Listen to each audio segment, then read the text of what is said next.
Well, hey there, guys, and welcome back. On this week's show, we've got a balloon-powered racer.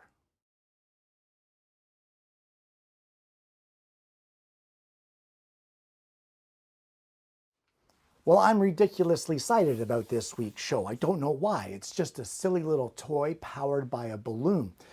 There, a few days ago, my wife sent me a photo of some 3D printed race cars that were powered by balloons. And she said, "Is this a show idea?" And I thought, can we do that out of wood? And hence the project came to life. So I sat down on the computer, I designed a pattern, and we're going to test it for the first time on today's show. So without further ado, let's head over to the bench and I'll show you what I've got in mind for this one. Well, this is the pattern as it sits currently. It's not completed because it hasn't been tested yet. But what we have is 4 wheels. These are actually 3/4 of an inch in diameter. I'm going to be making mine a little larger today. I'll get into that after. And then we have 3 sections of the body.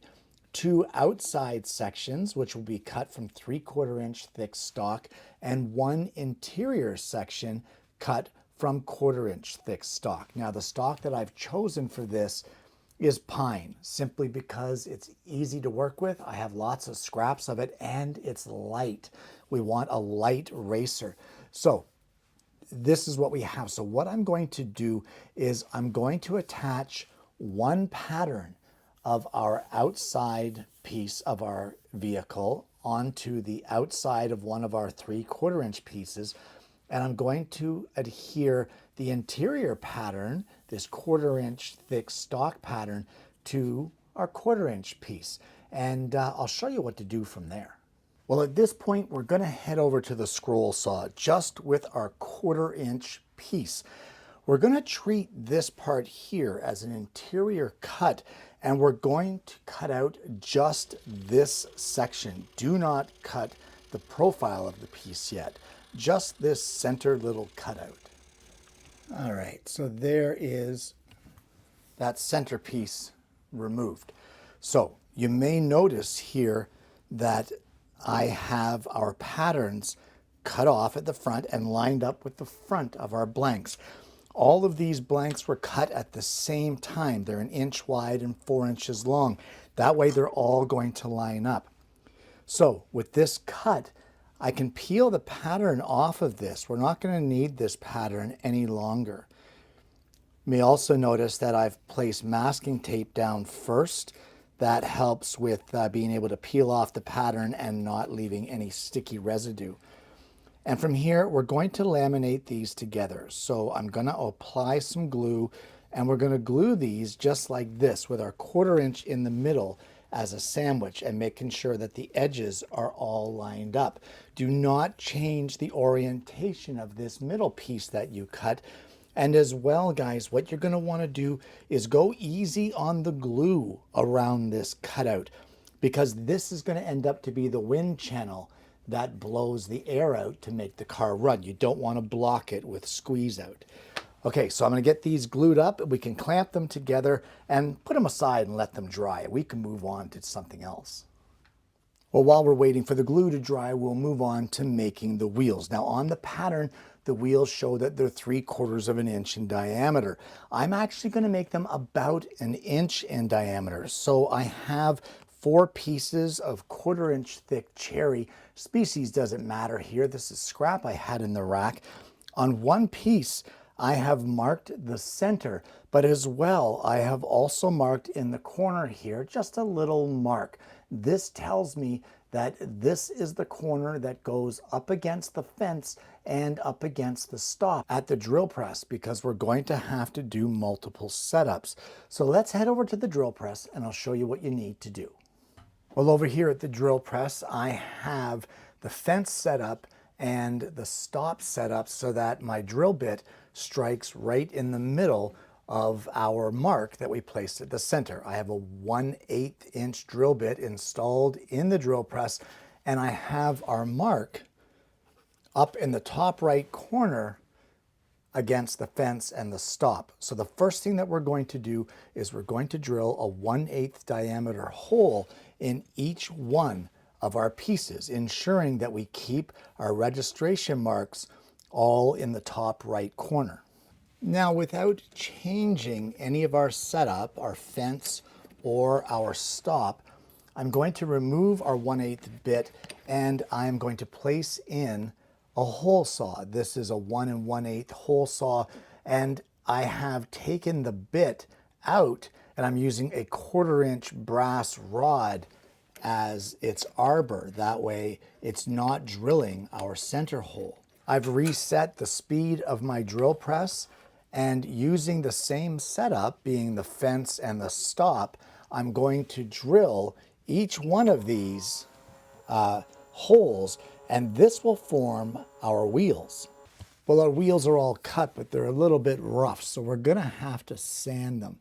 So what I have here is some lengths of 1/8 diameter stainless steel rod.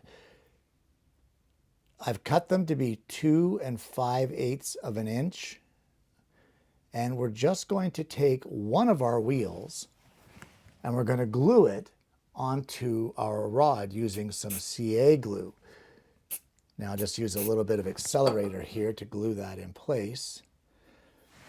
And there we go, that's one. Now this is actually going to end up to be one of our axles for our racer toy. So at this point, what we can do is we can now place all of our wheels onto that same axle. I'm going to put it in my cordless drill and kind of jam it tight in the chuck so that it holds those. And then I'm just going to gently spin it and sand off all of our wheels until they're all even. So our wheels are all shaped, and I have glued a second one to our second 2 5/8 long 1/8 stainless steel rods. So we're just going to put those aside, and we're going to turn our attention back to the body of our racer. So the first thing we're going to do is, with our sandpaper that's glued to our 3/4 inch thick MDF, I'm going to flatten the bottom and make sure that it's nice and even. So the next thing we're going to do is right here in our pattern, we're going to gently center punch this, and these are going to be our through axle holes. So over at the drill press, very slowly, we want to drill a through hole one size bigger than 1/8 of an inch. You want these stainless steel pins to go through and spin freely with very little friction on them. And if we place our axles in those holes, they spin very, very freely, which is what we want. We want as little friction as possible. Okay, so now you can do this next step with the bandsaw, sander, hand saw. You could do it with a coping saw. I'm going to try it over at the scroll saw. It's a little bit heavy of a cut. We're going to see how it goes. If I'm finding it too heavy, I'm going to switch to the bandsaw, but we're going to cut this outer perimeter of our racer. Well, truth be told, I didn't even bother with the scroll saw with this one. It's, you know what, 1 3/4 inches. A maximum cut of thickness on a scroll saw is 2 inches. We're getting right up there, close to the mark on the maximum. But being a softer wood, it would take an awful lot for the gullets of the blade to clear the sawdust. It's a tough cut. So as you probably saw there in the video, I just went with a 1/4 inch blade in my bandsaw. So what I have here is a piece of 3/4 inch diameter dowel. It is 3/4 of an inch long, and I've drilled a 1/4 inch diameter hole through the middle here. And what we're going to do is I'm going to glue this on top of our car so that this 1/4 inch diameter hole lines up with that channel that we cut in our center piece of our build.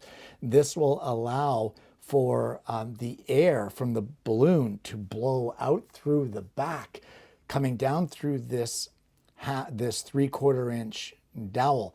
Now the plans initially called for a 1/2 inch diameter dowel, but guys, checking the neck of the balloon I was using, the only ones I had, that was not going to work. It was just too small, so I had to beef it up a bit. So that is something that you may want to consider and you may want to keep in mind when choosing the size of your dowel.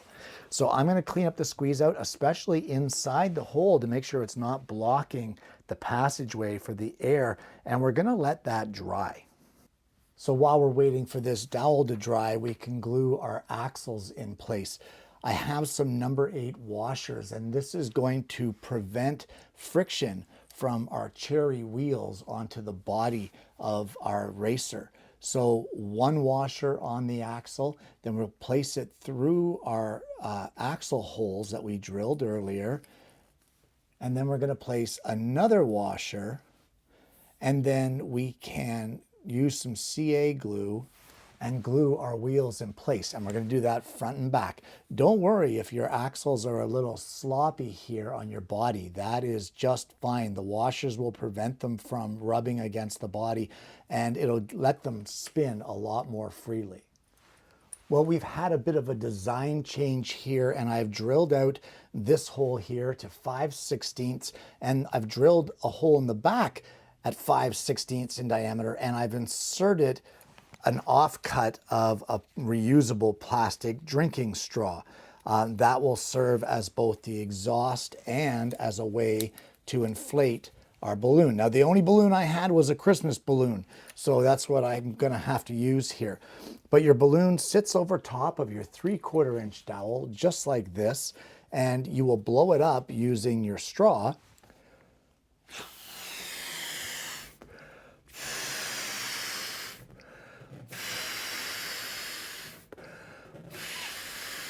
Put it in place on your table and let it go. Okay, that's pretty awesome. I've angled the straw down a little bit. We'll just try it again.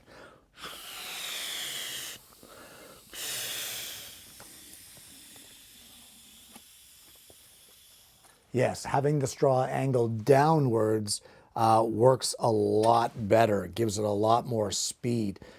So I'll glue that in place on an angle like that so that it'll work a little better. And that will be about it. And there you have it. A balloon-powered race car.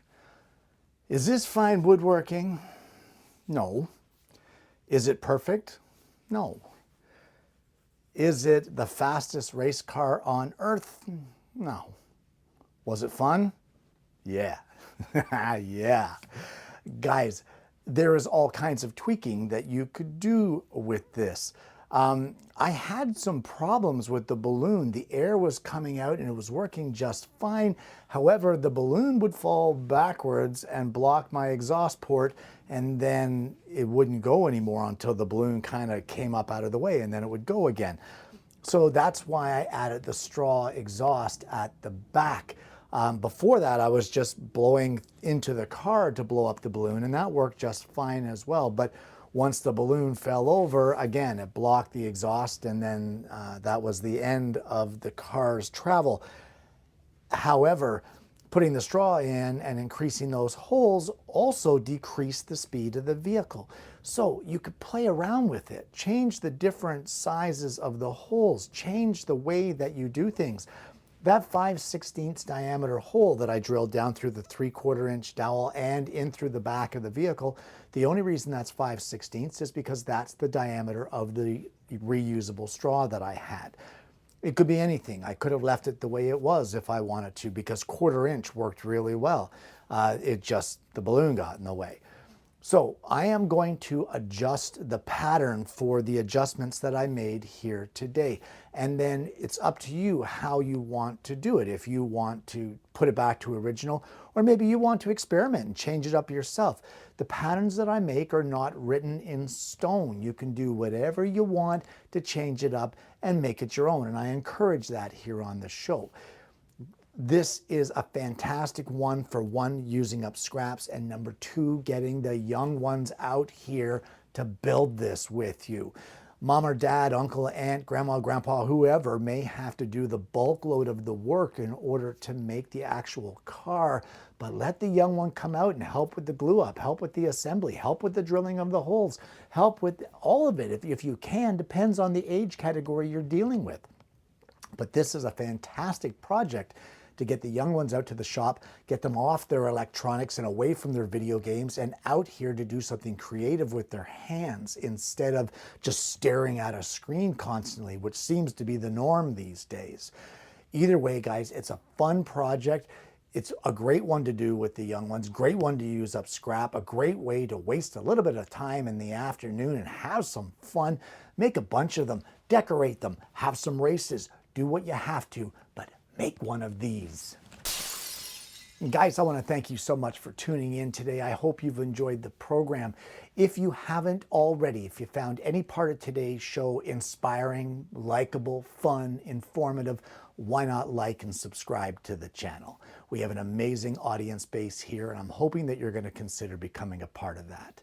Guys, once again, thank you so much for tuning in. I hope you've enjoyed the project. I hope you're going to use up some of your scrap and make one of these for yourself. I hope you're going to bring your young ones out to the shop and get them to build it with you. But more importantly, I hope you're going to join me again next week when I bring you yet another woodworking video.